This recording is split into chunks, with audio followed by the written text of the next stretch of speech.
56 years ago, in the beautiful state of California, into one Italian family, a boy was born. His name was Christopher. Little did his family know that their boy was destined for great things. Christopher's father was August Coppola, a literature professor, a gifted teacher, a champion for promoting the arts in schools, and film executive. He was a true leader of men. His mother, Joy Vogelsack, she was a dancer and choreographer, whose very artistic genes were passed down to her three sons, Mark, Christopher, and Nicholas. All talented artists, each in their own exceptional and unique ways.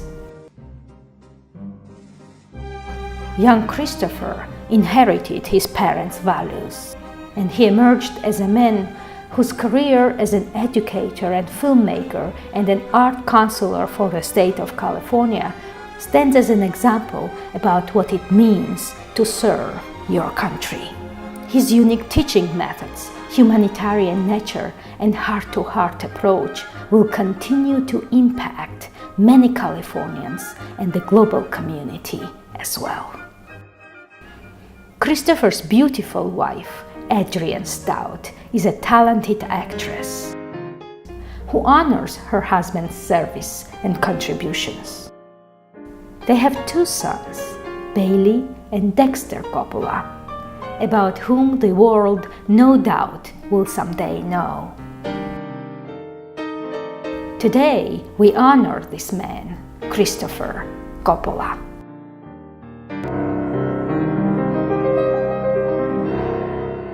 What do I think about Professor Coppola as a teacher? Is a very wise person.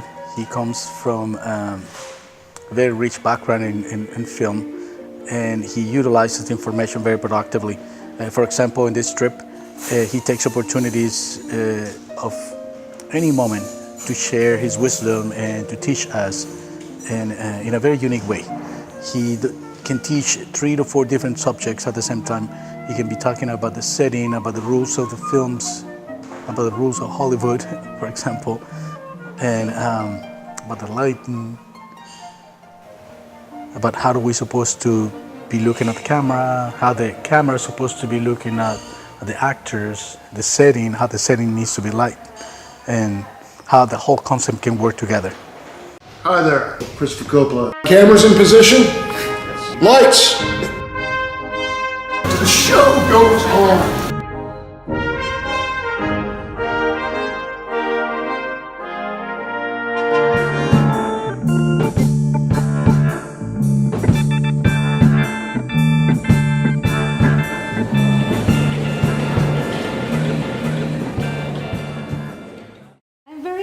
To be here today at San Francisco Art Institute and record the interview with Head of Film Department, Professor Christopher Coppola. There is no one program enough to present this very remarkable man and all good things he does for society, but I will try my best. You're very kind. We all do. You do wonderful things for society too, right? So we all do it together. Right. Christopher, thank you to having me, and we will talk today about a lot of things, about life, about food, and yes, about country of Georgia, and about your upcoming project in Georgia. Tell us why you are so passionate about that country. Well, you know, I met somebody named Natia, Z, who you know, and we came there to do a big PA Fest. Well, how long ago was that? That was almost like 7 years ago, I think.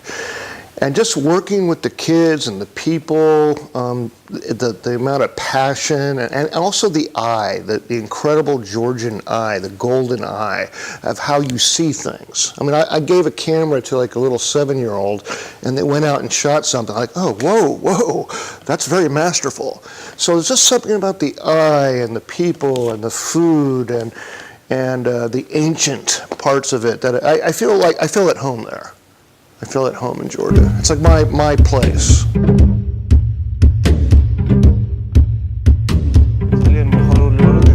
I'm very happy that I have long-time friendship with him. We understood from the beginning that we had similar goals in life, one of which was the charity festival, PA, which we hold in different countries and which gives anybody an opportunity to express themselves in cinematography. The heart-to-heart approach is most important to him in a relationship.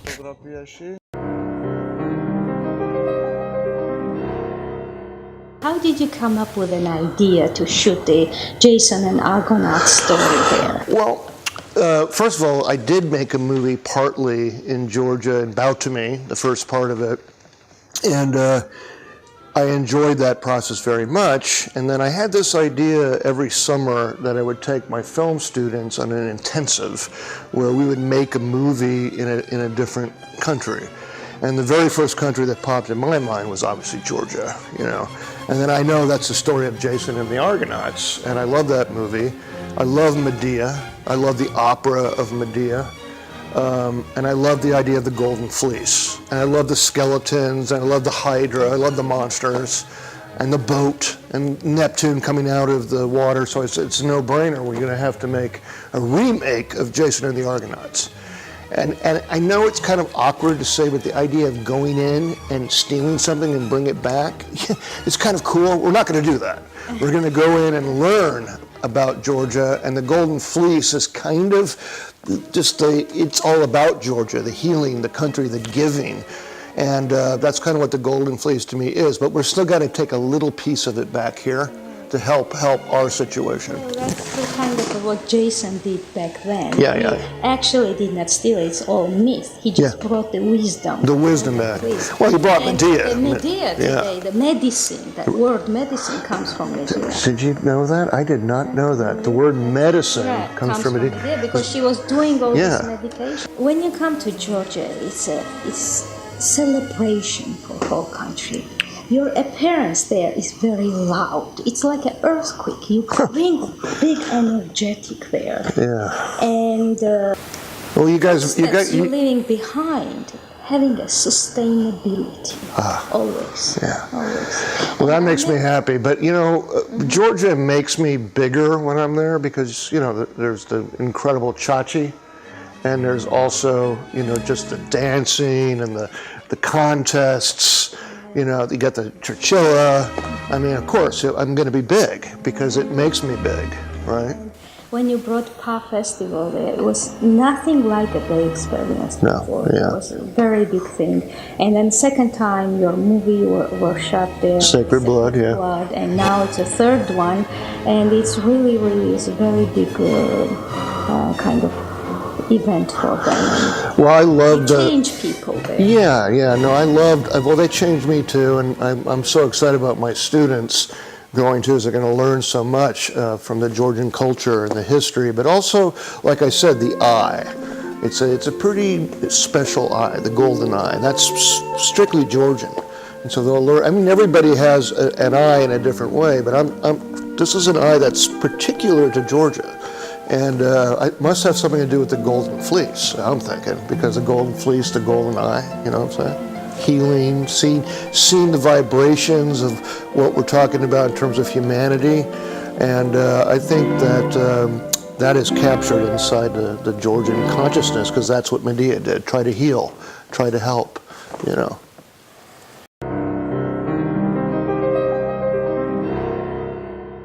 Let me go from a beginning. From the beginning. Right, go back from the beginning. Okay. You're coming from a very well-known family. Am I come from a well-known family? Your grandfather was a musician. Your father was a literature professor. Your mother was a dancer. That's right. Your uncle is a 20th and 21st century's best, and just legend director. Yeah. And what was it to grow up in a household, in such an environment? Who influenced you? Who shaped your life? Well, you have to understand that I did not grow up in the household of my uncle, because I grew up in the household of my father, obviously, in Long Beach. And he was a professor at Long Beach State, which is part of the reason why I like to be a teacher, because of how he taught us, my brothers and I. And also I met many of his students throughout life that said he was very important to them, that he left some ideas and created some sparks for them to go on and do the same thing. So I wanted to teach to be able to kind of honor him. So yeah, I would say that he had a lot to do with our interest in the arts. More so than even my uncle, because we grew up. I mean, he was our father. My mother, as a dancer, she played the piano, and we had a lot of art at the house. I think when The Godfathers came out and were huge successes, we saw our last name change from nothing to something big. Like you'd go into a market and they'd see your name and ask if you were this or you were that. So that was kind of different for us. And I think even though I've learned so much from my uncle, obviously, I think the idea that we were the southern Coppolas, the ones down south, and they were the northern Coppolas, we had this attitude, especially my brother Nicholas, the actor, to succeed on our own right, to kind of show our father that we were artists and we were going to do it our way. So Christopher loves Georgia. He loves the culture, he loves the people, the hospitality, the food, the wine. This is his 4th time here, and he loves his students. He loves teaching. He's a great professor. He's a born teacher, actually, as he is a filmmaker. And he loves myths, he loves stories. Jason and the Argonauts is one of his favorite stories. So to be able to combine all of those into this one grand adventure this summer in Georgia was a great dream of his. And to be able to come in and go to Tbilisi and Kutaisi and Batumi was extraordinary. And I think he really appreciated being able to share his love of this place and its culture and its history with students who'd never been to this part of the world. I think it was very important and very meaningful.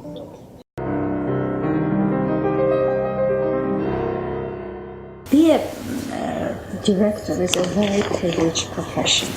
I like that you said that, because I whine sometimes. It's very hard to be a director, and I get very angry sometimes with how directors are treated.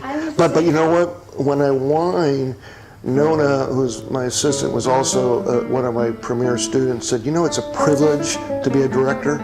You taught us that. And I said, you're right, I did. I should stop whining. It's definitely a very privileged profession, and they think differently. They carry some kind of wisdom. They approach things differently. They see in depth. They are the engineers of human soul. Yeah, well, I think that's a pretty nice thing to say about film directors. I don't think all directors are like that. I think I think a director is somebody that has energy and is very humble and humility and listens, and everybody is important. Your actors are characters, and you have to know. It's kind of like a conductor. You're like a conductor. You have to shape the instruments to make the greatest piece, and so that's what you're doing. You're kind of balancing things out and using everybody's ability to tell the story. Some directors are big. I happen to be somebody that walks on the set. I'm pretty big. Francis is pretty big. Other directors are very quiet. You wouldn't know they're there, but they're just as important. It's a personality thing. The directors that don't listen and think they're the greatest gift on the planet, some of them have been good directors, but a lot of them, I don't think they have made the greatest movies. Because they're just not tuned in, to everybody. If you really study film from the very beginning, and you look at the ones that were powerful, but they always worked with everybody, and I think that's made the better movies, personally. You have very unique methods of teaching. It's not just you teach your students their vocation. You teach them wisdom. You teach them how to be strong in life, how to create. All this very spirit in them. Yeah, some students I think I might be too intense on. I think that I'm known as not a coddler. But I want my students, when they leave, to know how difficult it is, so that they not only have clear, they develop their own personal style. That's important. Their uniqueness, their clarity of vision. They're not trying to be somebody they're not, but they develop the skill sets to communicate who they are the best way possible. But more importantly is, what do you do when you leave here? And how hard is that? How do you have to be strong?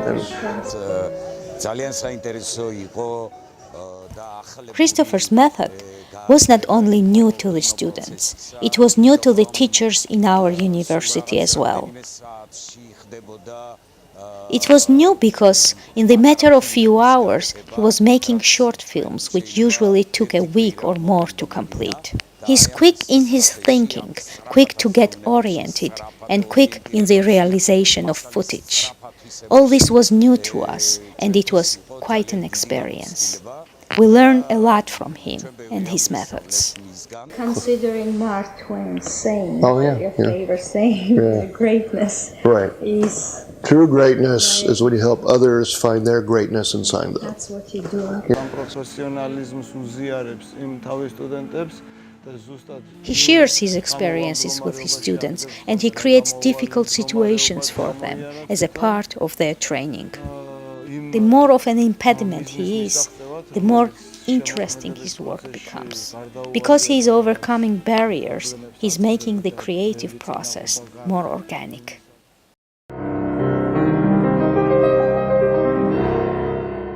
What qualities students must have so you, as a professional, make them to be a good director? This is a different kind of school. This is not like your typical cookie-cutter film school. There's nothing against cookie-cutter film schools, but what I liked about the Art Institute when I went here is that it was a place to experiment and to find your voice, to do other art forms, to be creative, and then gradually learn craft and gradually, the importance of craft. Whereas in a lot of schools, you have to do things a certain way, like the way George Lucas does things, or the way Spielberg does things, and you follow, the hierarchy. You build your way up the ladder.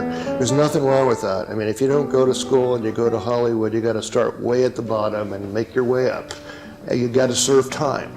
And so what I try to do is this is a school, it's a safe haven, get you to experiment, get you to think out of the box, get you not to be comfortable with what you're doing, and then to kind of get the strength to be able to survive when you leave, to be able to, make your way up the ladder.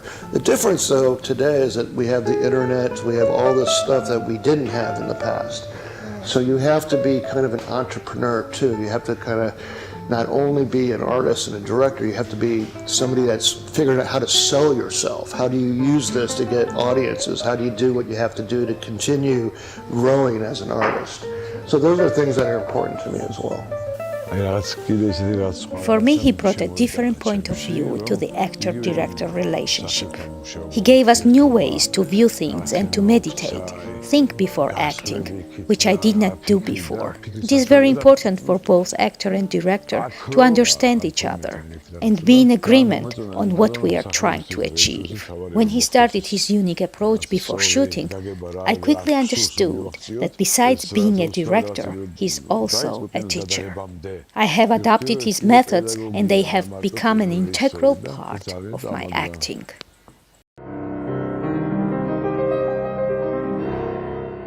You've been a champion and leader in digital media for over a decade. Yeah.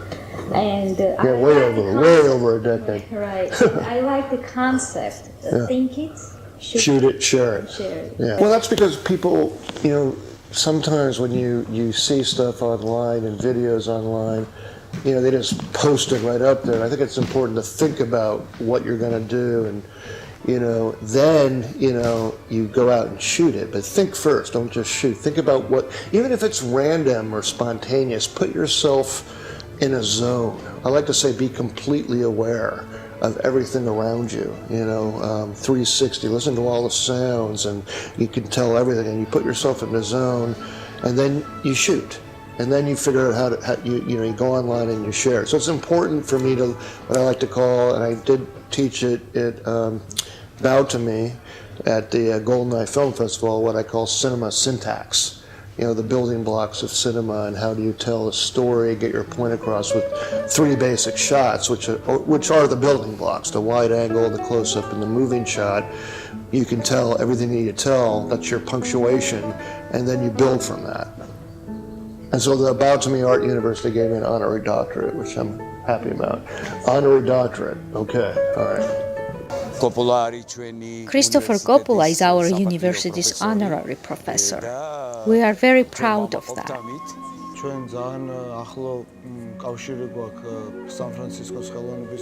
The relationship between Batumi Art University and San Francisco Art Institute is very close. We have a mutual exchange program in place, and Batumi students are already taking the online classes. They shoot together with SFAI students, and few of their films were chosen for festivals.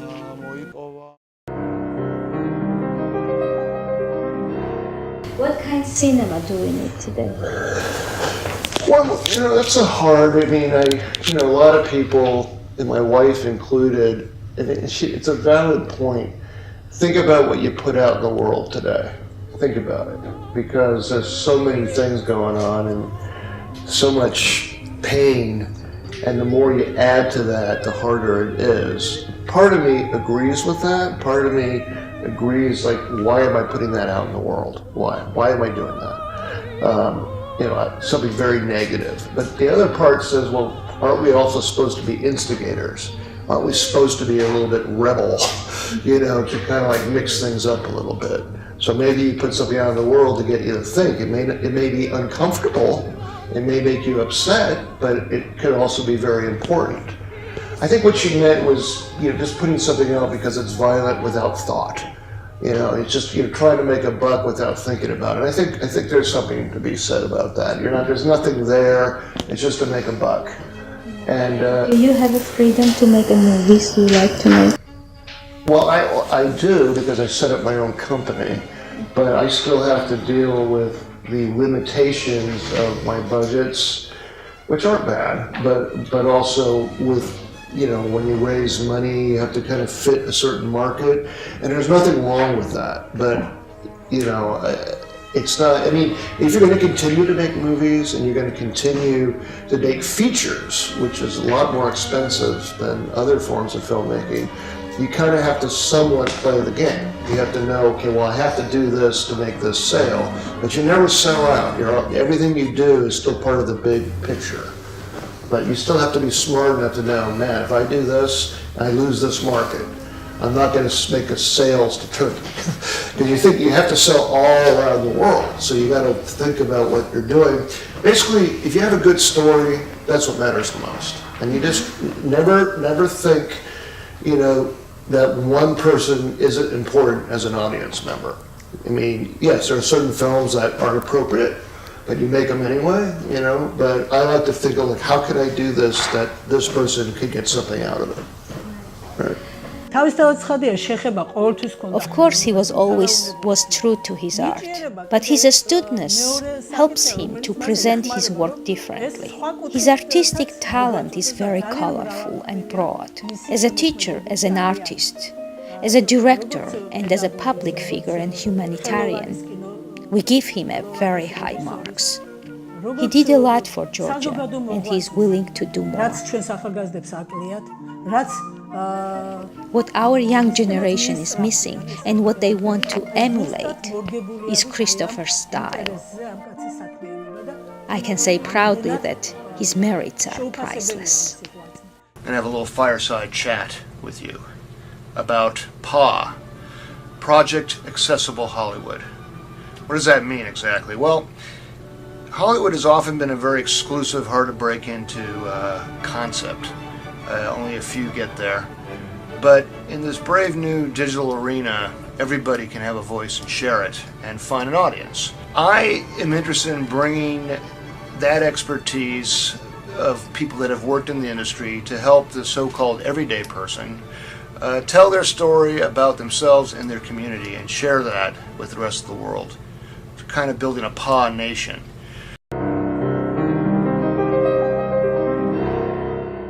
Since since 1987, you did a 10 feature films.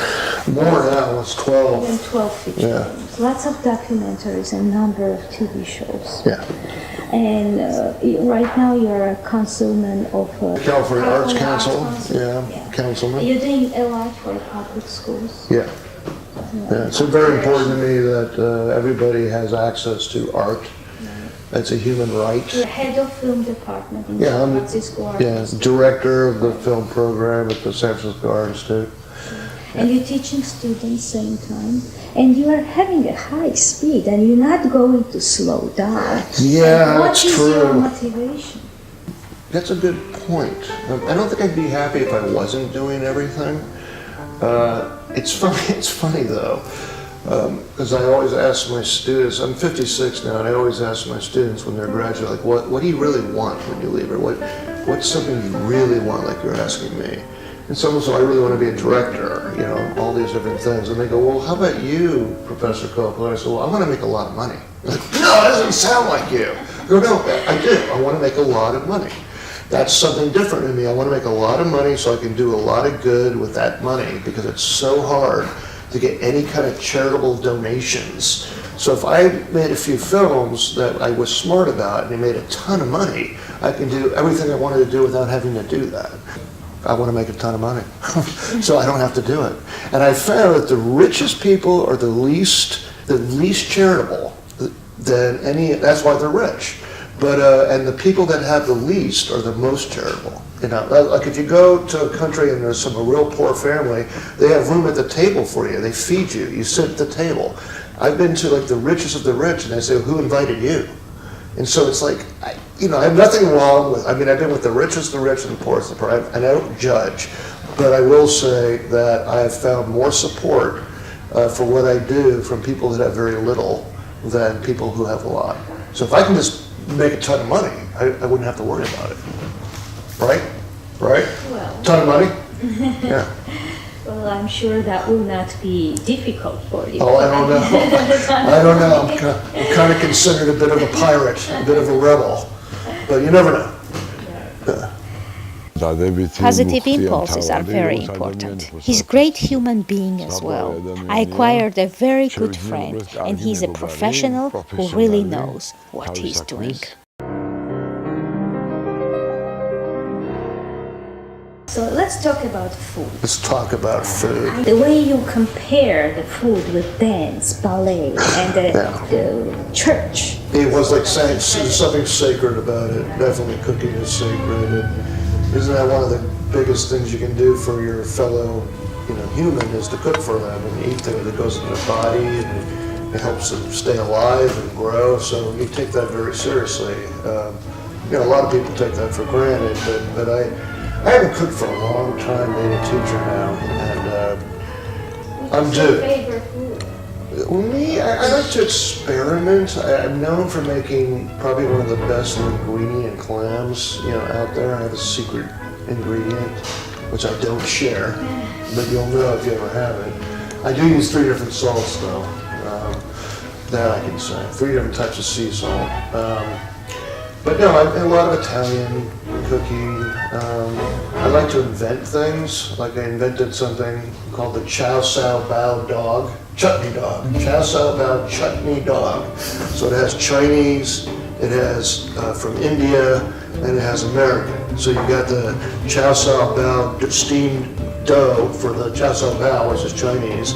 Then you got a great plum chutney that you put inside that. And then you get a soubrette hot dog that you would get in New York at Yankee Stadium, and you put that in it. So you got these 3 cultures, all in this Chow Sao Bao dog. Nobody's made that before. I invented that. Fusion. Yeah, it's a fusion, but nobody. I invented that. The Chow Sao Bao dog. It's When pretty you good. come to Georgia, you'll make that. I'm going to invent something. It's going to be hard to make in Georgia to get all, but we'll have Jin Yi there. You can help me make the Chow Sao Bao dough, right? She's a cook from China. Well, once you said when you taste Georgian sausage, you said That's that's the- better than Italian. I remember That's that. true. That's true. It was pretty amazing. Georgian food is definitely a very high cuisine. It's also not pretentious. I love French food, but after a while, and it goes on and on and on. And yeah, I can taste it, but it's so pretentious. Just give me a Georgian sausage for crying out loud. Just wine. Just and some wine and Georgian. Not that I don't like that kind of experimentation, but I just don't like the pretension of it. You can taste the pretension. Your personality reminds me of one of my very favorite director. He's Russian. He's Nikita Mikhalkov. Oh, yes. I'm sure you heard. Yes. And he's a great guy. And yours and his personality is very similar. Very kind of energy-driven and very powerful. Did you ever meet him? I might have when I was really little because of Tom Luddy, who. Somebody that was the Pacific Film Archives. He knew a lot of Russian directors, and he did some stuff for my uncle, but he's like the most knowledgeable of all films, and he would bring directors to meet my uncle, and I think he brought him. So I think I didn't think I met him, but he brought a lot of different people. It would be a good hit if you meet him now. He doesn't visit? Well, no. You're not going to make that happen? You're not going to... Well, if possible, we go there and do it. Or why don't you make him come here to Georgia? Oh, yeah. Get him on the cooking show. Have dueling directors cooking. Yeah. We'll see. All right. So, thank you so much. Oh, no, Such a great interview. I enjoyed a lot. Good. And I'll see you soon. Okay. Hold on. So anyhow, that was an interview with the lovely Natia, and we'll be in Georgia soon. And we just put a piece of this in Art 147 because we have to make it clear that you have to travel the world, to really kind of pick up the different kind of frequencies of culture and art, and food is a big part of that. So Christopher Coppola signing off.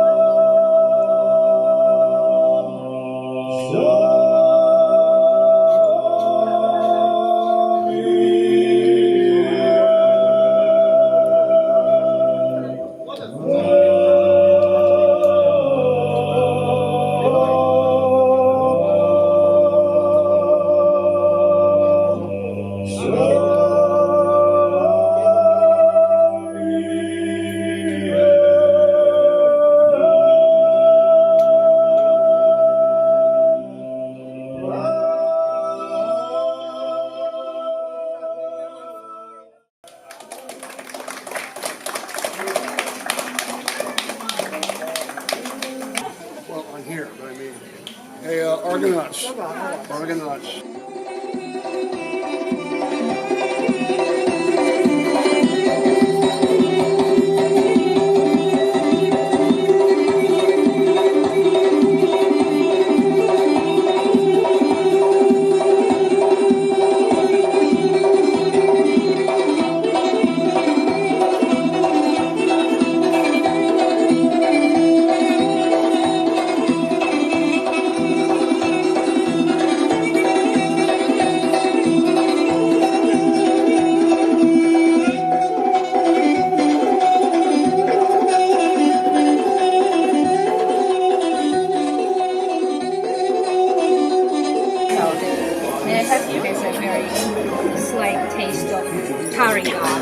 Very delicious food, so I'm sure everyone loves it.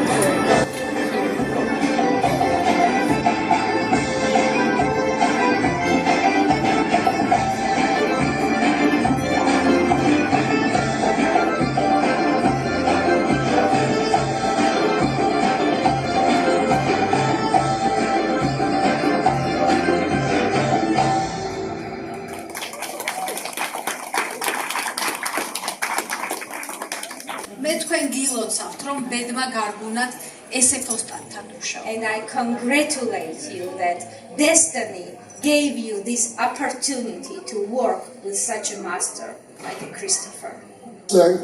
I would like everybody to applaud the students that came with me here, because they really were excited about the idea and to come here and learn the culture.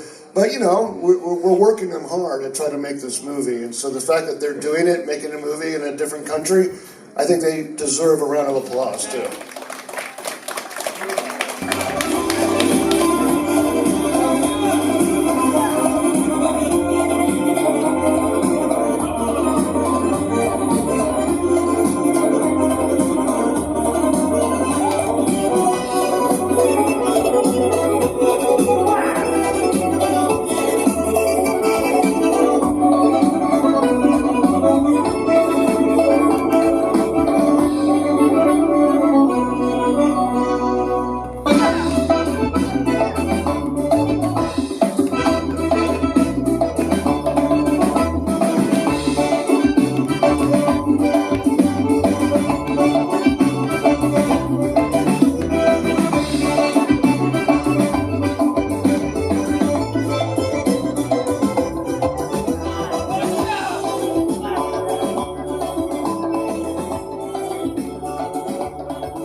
con la tempesta, quell'aria fresca pare già una festa, e quella cosa naiurnata e sole, ma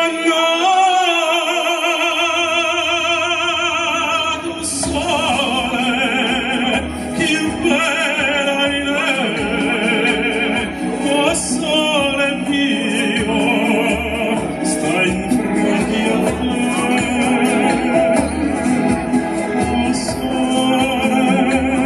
Oh sole mio, sta in fronte a te, sta in fronte a te. Quando fa notte, lo sole se ne